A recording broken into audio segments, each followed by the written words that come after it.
Nagbigay ng pahayag ang presidente ng Amerika na si Donald Trump sa World Economic Forum in Davos, Switzerland na walang sinumang bansa ang kaya magprotekta sa Greenland kundi ang United States of America. Bagamat ang sabi niya ay hindi po siya gagamit ng anumang puwersa para makuha ang Greenland. Para po sa konteksto ng ating reaction video, panoorin po natin ang bidyong to. Let's do this. Ultimately, these are matters of national security and perhaps no current issue makes the situation more clear than what's currently going on with Greenland. Would you like me to say a few words of Greenland? I was going to leave it out of the speech, but I think I would have been reviewed very negatively. I have tremendous respect for both the people of Greenland and the people of Denmark, tremendous respect. But every NATO ally has an obligation to be able to defend their own territory. And the fact is, no nation or group of nations is in any position to be able to secure Greenland other than the United States. We're a great power, much greater than people even understand. I think they found that out 2 weeks ago in Venezuela. Grabe, no? Grabe yung niya, confidence niyang sabihin yon, no? Na walang sino mang bansa ang kaya magprotekta sa Greenland kundi ang Amerika. Sinabi niya nga po yan, no, napatunayan na raw yan nung 2 weeks ago sa nangyari po sa Venezuela. Ganyan po katindi magsalita si President Trump. Greater than people even understand. I think they found that out 2 weeks ago in Venezuela. We saw this in World War II when Denmark fell to Germany after just 6 hours of fighting. Grabe, no? Pati yung Denmark talaga nagkaroon ng matinding topic dito, no? Na bumagsak nga raw tong Denmark sa Germany ng 6 hours lang noong araw. When Denmark fell to Germany after just 6 hours of fighting and was totally unable to defend either itself or Greenland. So the United States was then compelled, we did it, we felt an obligation to do it, to send our own forces to hold the Greenland territory. And hold it we did, at great cost and expense. They didn't have a chance of getting on it, and they tried. Denmark knows that. Kumbaga, no, malaking tulong pala ng Amerika noon sa Denmark nung naglaban sila noon ng Germany. At hindi nga raw nakapasok ang German soldiers sa Greenland dahil sa pagpoprotekta ng Amerika. No? Tinulungan pala ng matindi ng Amerika itong Denmark noon. Getting on it, and they tried. Denmark knows that. We literally set up bases on Greenland for Denmark. We fought for Denmark. We weren't fighting for anyone else. We were fighting to save it for Denmark. Big, beautiful piece of ice. It's hard to call it land. It's a big piece of ice. But we saved Greenland and successfully prevented our enemies from gaining a foothold in our hemisphere. So we did it for ourselves also. And then after the war, which we won it big. Without us, right now you'd all be speaking German and a little Japanese perhaps. Nga naman, no? Natalo nila yung German at Germany, natalo rin nila yung Japanese. Kung hindi daw, baka daw nagsasalita ng araw yung iba ng German at Japanese dahil daw sa Amerika dahil tinalo nga po nila yon, no? Ang galing na talagang pagpe-flex yung ginawa rito ni Donald Trump. At yun nga parang utang na loob ng Denmark na sila ang nagsagip sa Denmark at sa Greenland, no? Parang ganun yung sinasabi dito ni President Trump. After the war, we gave Greenland back to Denmark. How stupid were we to do that? Ayun lang. Ibinalik pala nila ang ng Amerika ang Greenland sa Denmark. Pero kumbaga sinasabi niya parang katangahan daw pala ng Amerika yon na ginawa nila yon. Kumbaga nga teritoryo na nga rin ng Amerika dahil sila ngayon nagligtas doon sa Denmark at sa Greenland. To Denmark. How stupid were we to do that? But we did it.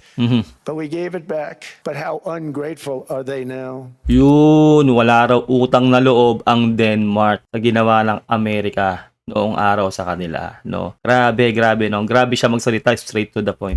So now our country and the world face much greater risks than it did ever before because of missiles, because of nuclear, because of weapons of warfare that I can't even talk about. Ayan po yung sinasabi niya na yun, no? Meron talaga itong malaking threat. Ang ibig pong niyang sabihin dito, may mga missiles, nuclear, yun nga po, dahil po sa kila Putin, no? Doon sa Russia at ng China. Parang ang ini-insist talaga niya rito, no? Na kailangan daw talagang makuha ng Amerika ang Greenland para maprotektahan ang Greenland o buong Europa o European Union para strategically mahawakan niya ng pinakamalakas sa buong mundo na ang Amerika. Yun po ang pinupunto rito ni Donald Trump. 2 weeks ago, they saw weapons that nobody ever heard of. They weren't able to fire one shot at us. They said, what happened? Everything was discombobulated. They said, we've got them in our sights. Press the trigger, and nothing happened. No anti-aircraft missiles went up. There was one that went up about 30 feet and crashed down right next to the people that sent it. They said, what the hell is going on? Those defensive systems were made by Russia and by China. Tama nga po yung sinasabi natin sa mga reaction video natin. Palpak ang mga missile defense system ng Russia, lalong-lalo na po ng China. Dahil wala nga raw pong nag-counter man lang ng maayos sa pagkubkob ng Amerika sa Venezuela. Yun po yung pinupunto niya. Kaya talagang gusto niya ring makuha itong Greenland para talagang totally maprotektahan po lahat ng kaalyado nila dyan sa Arctic.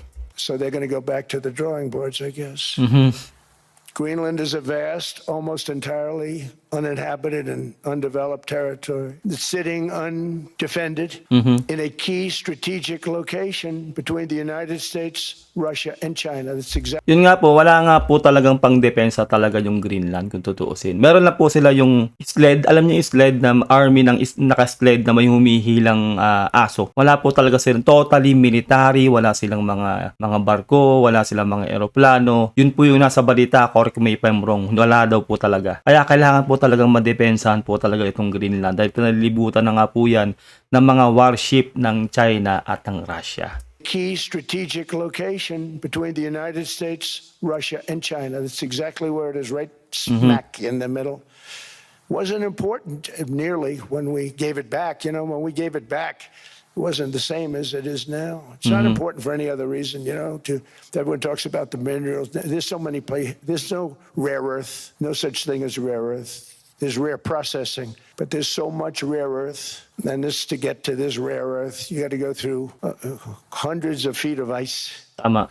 That's not the reason we need it. We need it for strategic national security and Kumbaga, hindi daw talaga nila, wala silang ibang pake daw sa Greenland. Wala, yung rare earth na sinasabi niya, sobrang hirap daw yun kung kukuha daw ng rare earth sa Greenland. Talaga maghuhukay ka pa ng napakalalim doon. Kumbaga, ang talagang plano lang po at talagang pake lang ng Amerika o ni President Trump dyan sa Greenland para yun nga sa strategic location kasi yung Greenland. Para kapag po nahawakan po yan ng Amerika, totally madedepensahan po nila yung lugar na yan. Strategic location kasi yan.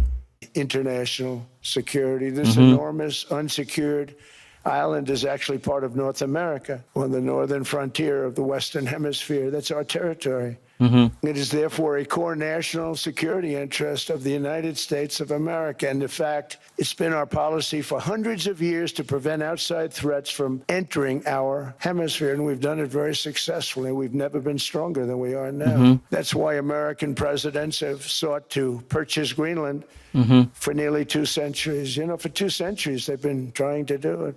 They should have kept it after World War II, but they had a different president. That's all right. People think differently.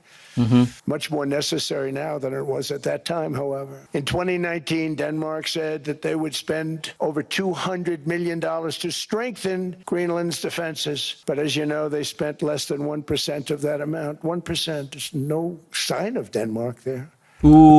Grabe no, nangako para daw ng gagastusan daw ng 200 million no na ng Denmark itong Greenland para palakasin, pero 1% lang daw ang ginawa ang nilabas na na pera dito o budget ng Denmark dito po sa Greenland. Parang wala pong nangyari o walang impact. Grabe yun, sobrang rekta talaga to si President Trump magsalita. To strengthen Greenland's defenses. But as you know, they spent less than 1% of that amount. 1%.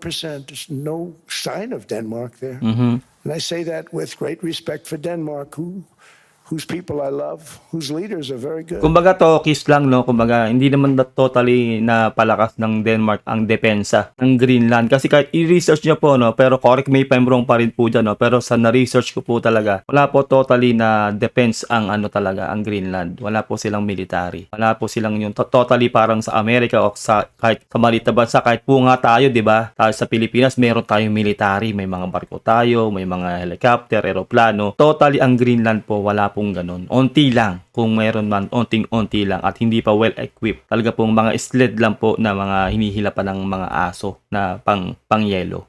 It's the United States alone that can protect this giant mass of land, this giant piece of ice develop it and improve it and make it so that it's good for Europe and safe for Europe and good for us. Kumbaga ano, yung plano niyang makuha yung Greenland, kumbaga makikinabang ang lahat, lalo na po ang Europa, Amerika at mismong Greenland. Kaya ganun po yung gustong gawin ni President Trump na makuha talaga yung Greenland. And that's the reason I'm seeking immediate negotiations to once again discuss the acquisition of Greenland by the United States, just as we have acquired many other territories throughout our history, as many of the European nations have. They've acquired, there's nothing wrong with it. Many of them, some went in reverse, actually, if you look. Some had great, vast wealth, great, vast lands all over the world. They went in reverse. They're stuck back where they started.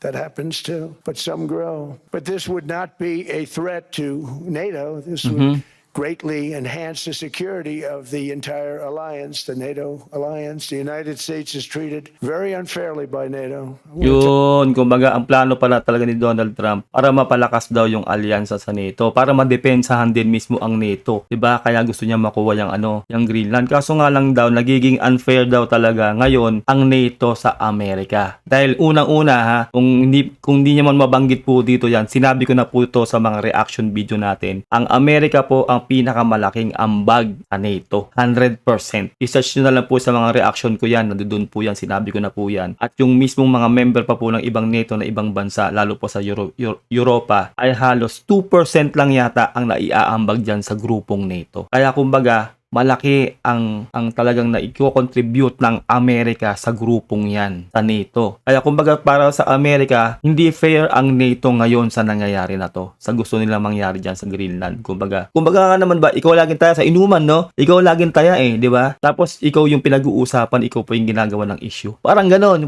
sa senaryo lang ng normal na tao, no? This would greatly enhance the security of the entire alliance, the NATO alliance. The United States is treated very unfairly by NATO. I want to tell you that. And when you think about it, nobody can dispute it.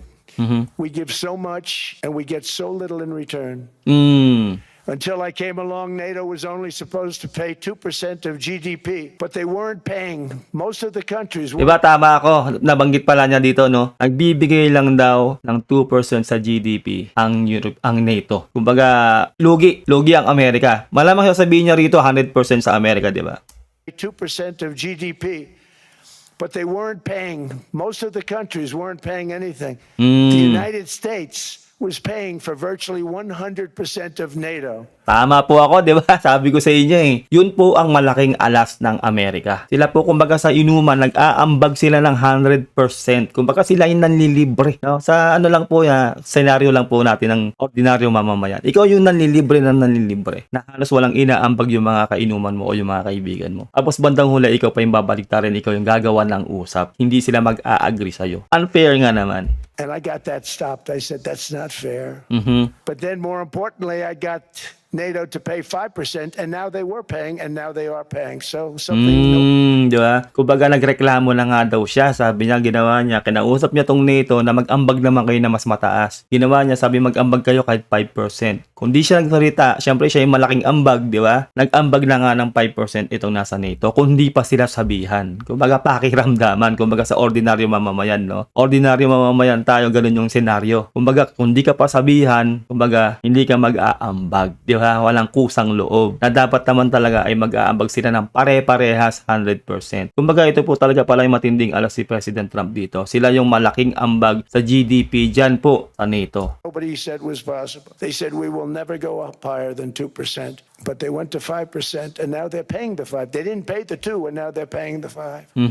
And they're stronger for it. And they have an excellent, by the way, Secretary General who's possibly in the room. Mark, are you here? Yes, he's here. Hello, Mark. We never asked for anything.